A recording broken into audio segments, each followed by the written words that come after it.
Quelle est la dernière excuse de la ministre de l'Économie, de l'Énergie et de l'Innovation pour expliquer les retards et les ratés de la réforme du secteur de l'énergie?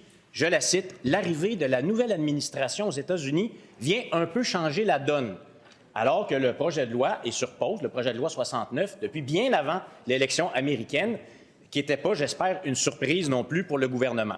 Aujourd'hui, nouvelle révélation des médias, le gouvernement réfléchit à un stratagème, à quelque chose dans le projet de loi relativement aux tarifs industriels par rapport aux tarifs domestiques, alors que le projet de loi, ce n'est pas du tout ce qu'il prévoit. Alors, ce qu'on voit, c'est du bricolage. C'est un gouvernement qui réfléchit tout haut, comme il nous l'avait habitué sous l'ancien ministre Pierre Fitzgibbon. Nouvelle ministre, même stratégie. Est-ce que la ministre pourrait s'engager aujourd'hui à retirer le projet de loi 69 et à présenter une réelle vision pour l'avenir énergétique et économique du Québec? La réponse de la ministre.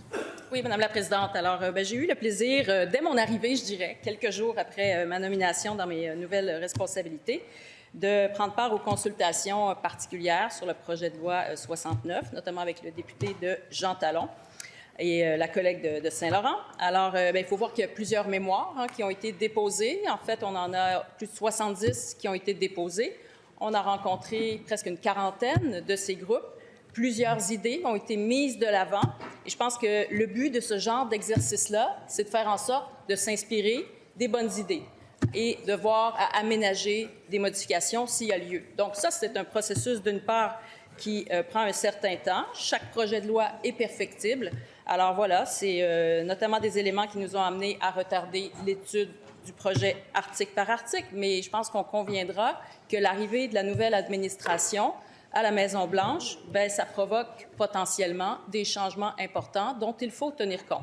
Alors, on va vouloir s'assurer d'avoir une meilleure idée des intentions du prochain président élu avant de s'engager dans cette discussion qui va porter notamment sur les tarifs et la répartition des tarifs. Première complémentaire.